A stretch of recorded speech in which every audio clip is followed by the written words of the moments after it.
마가복음 4장 1절에서 20절. 예수께서 다시 바닷가에서 가르치시니 큰 무리가 모여들거늘 예수께서 바다에 떠 있는 배에 올라 앉으시고 온 무리가 바닷가 육지에 있더라. 오늘은 말씀을 듣고 은혜를 받게 하시는 하나님이라는 제목으로 오늘 묵상을 해보도록 하겠습니다. 오늘 1절에 나와 있는 다시 바닷가라고 하면 가버나움 바닷가를 얘기하는 겁니다.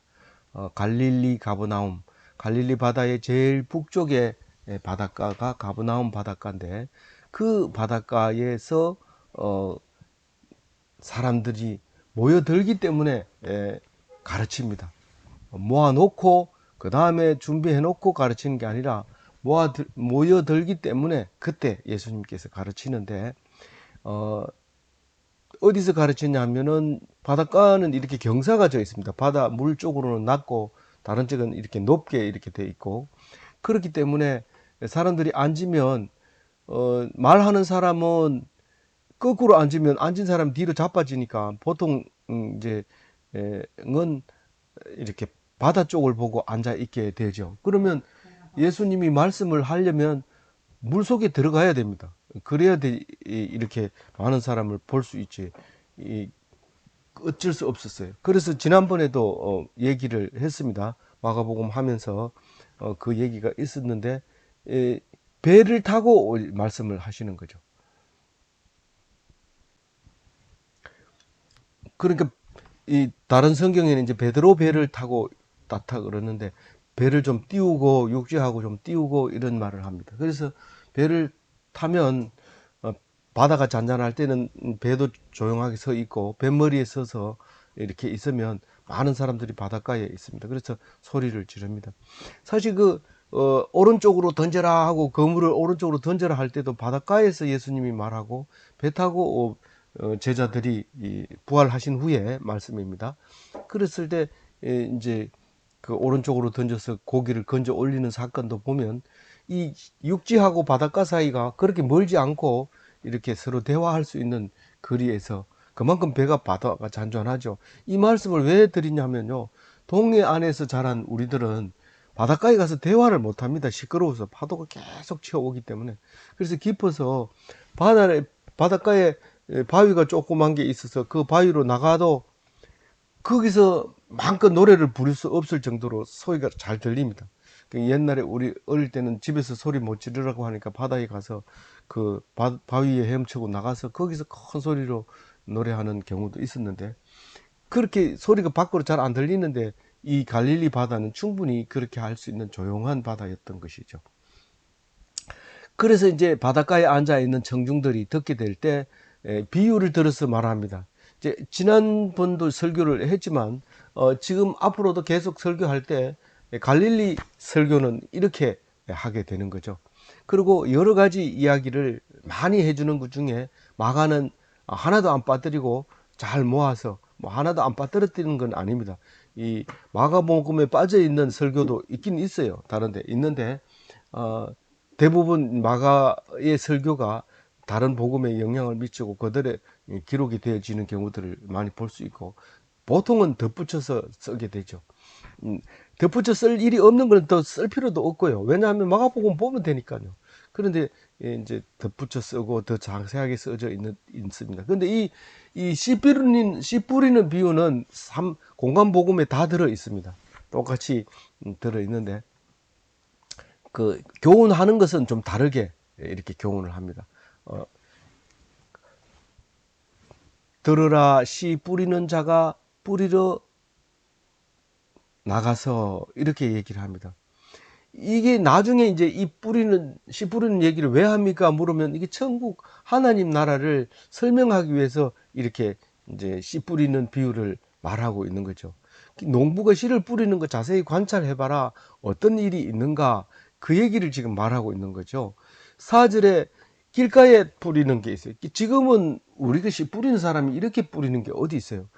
지금 농사 짓는 거 보면 이 씨앗이 또 비쌉니다. 요즘 씨앗은. 왜냐하면 그 품종 개량해 가지고 나오는 씨는 다시 열매를 안 맺기 때문에 주로 이제 그 씨를 생산하는 곳에서 생산해야 그 씨를 뿌려야 이제 열매를 맺는데, 우리에게 필요한 것만 달리고 실제로 씨 맺는 거는 그 종자 연구소에서 만들어서 씨를 종묘를 생산해서 그거를 우리에게 이제 팝니다. 그래서 씨를 하나라도 떨어뜨리면 안 돼요. 그래 그대로 심어야 되기 때문에 씨 파종기도 보면은 씨 한 알에 한 개씩 딱딱 들어가도록 이렇게 만들어져 있습니다. 근데 중동 지방에는 이렇게 해가지고는 농사를 망칠 수가 있습니다. 왜냐하면 이 씨앗을 심었는데 이게 가뭄이 들어버리면 이게 안 됩니다. 그런데 엉뚱한 데서 흩어져서 떨어졌는 곳에서 이게 싹이 나고 열매를 맺어서 그것 때문에 살아남는 경우가 있기 때문에,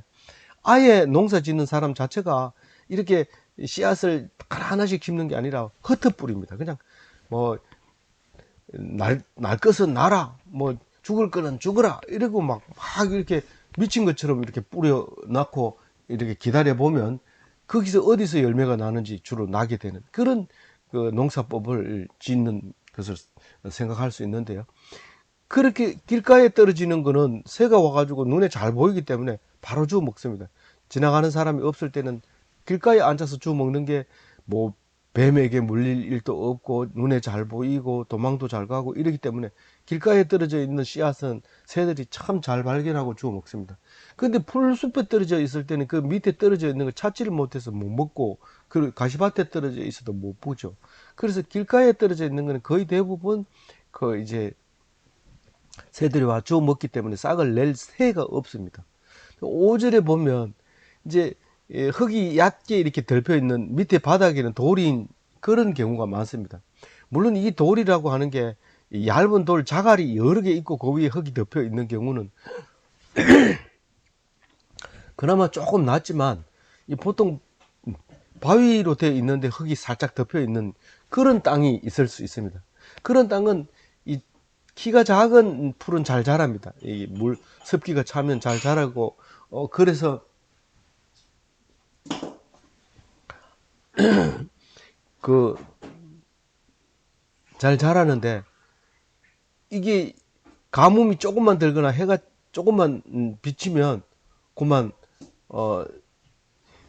그 말라버립니다.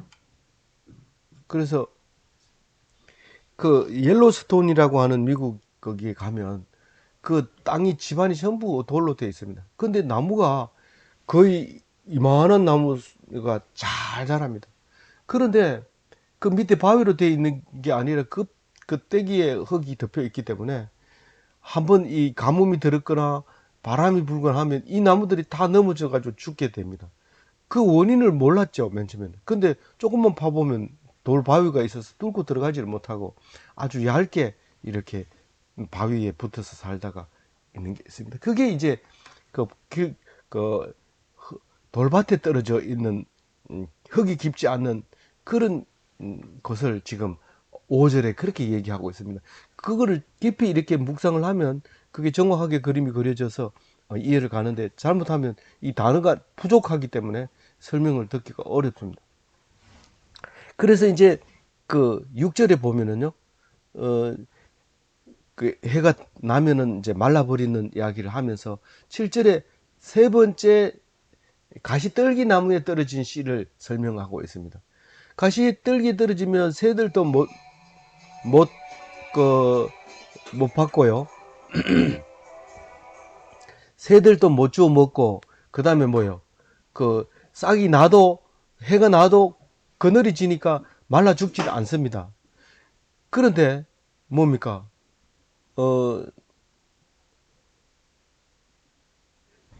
해가 나도 안 말라 죽지만은 좀 더 자라가지고 보면은 그만 가시떨기가 그늘이 져서 햇빛을, 이 자라면은 햇빛을 충분히 받아야 되거든요. 근데 가시가 딱 이렇게 막고 있으니까 자라지 못하고 그만 열매를 맺으려 해도, 열매는 햇빛을 많이 쬐서 광합성을 해야지 열매가 되는데 광합성을 못하니까 그만 열매가 없고 시들어 버리고 이제 죽어버리는 거죠. 결실을 못하는 게 이제 7절입니다. 근데 그래서 살아 있어요. 그게 늘 이렇게 죽지는 않고 살아 있는데 열매가 없어. 그게 이제 그 그늘에 그늘에 가려져서 그런 거죠. 그래서 8절에 뭐라고 얘기합니까? 좋은 땅에 떨어진 씨앗이 있다. 옥토에 떨어져 가지고, 옥토에 떨어지면 이 흙 속에 들어있기 때문에 새들도 파내서 먹지 못하고 부드러운 흙에 떨어졌기 때문에 그걸 주워 먹으려면 이 가는 흙들이 입으로 들어가기 때문에 별로 안 좋아합니다. 그래서 마를 때 와서 주워 먹으면 되는데 그럴 확률이 적고요. 옥토에 떨어지면. 그리고 이 뿌리를 깊이 내리면 밑에 가면 물이 있기 때문에 가뭄이 들어도 견딥니다. 그러고 나서는 이제 해가 쨍쨍 내리쬐도 광합성물 잘해서 열매를 이렇게 맺게 되죠. 이렇게 하는 것은 사람이 그렇게 맞추기가 어려워요. 그래서 막 뿌려놨다가 그런 옥토에 떨어졌으면 다행히 먹는 거고, 안 그러면 못 먹는 건데, 우리는 그걸 잘 연구해서 옥토로 만들어서 농사를 잘 짓고 엄청난 수확을 내는 것을 우리는 알 수 있습니다. 근데 이거는 하나님께서 그렇게 30배, 60배, 100배 왜 이렇게 했는지는 모르지만 다른 성경도 꼭 예수님이 하신 말씀대로 30배, 60배, 100배라는 말을 하게 됩니다. 그래서 우리는 다른 것 보다가 이게 이제 하나님 말씀에 비유하는 거기 때문에 60배, 30배, 60배, 100배 이렇게 하면 이거는 성경적이구나 이렇게 말할 수 있는 것입니다. 그래서 이 말씀이 꼭 필요한 거죠. 그러면서 9절에 뭐라고 얘기하느냐면 들을 귀 있는 자는 들으라. 이 얘기는 폭자주 나오거든요. 그런데 모든 말씀을 다 알아듣는 건 아닙니다. 우리는 항상 그런 얘기를 하는데요. 듣는 말씀을 외치면 듣는 사람이 절반이에요. 그 모든 사람 중에 절반이 듣게 되고, 듣는 사람 중에 알아듣는 사람이 절반이고요. 알아듣는 사람 중에 절반이 열매를 맺고, 그렇게 늘 절반 정도밖에 안 된다 이렇게 생각해야 됩니다. 왜 너는 그러니, 왜 못 알아듣니 이렇게 얘기해서도 안 되는 것이죠. 하나님 말씀은 들을 귀 있는 자에게 듣는데, 이 귀가 여러 가지, 지금 4가지 귀를 가지고 말씀을 드리고 있는 거죠. 그래서 왜 예수님 이렇게 비유를 들어서 설명합니까? 이게 무슨 뜻입니까? 라고 얘기를 질문을 합니다. 많은 사람 앞에서 질문하면 쪽팔리기 때문에 예수님 혼자 계실 때에 한 제자가 가가지고 얘기를 합니다. 12제자 남아 있는데 대표로 반장이 손들어서 이제 예수님 할 얘기 있습니다. 왜 오늘 낮에 했는 얘기는 비유로 말하는 겁니까? 이렇게 이제 물어보죠. 그러니까 이 말씀은 하나님 나라를 설명하기 위해서 한 거다. 그렇게 얘기를 합니다.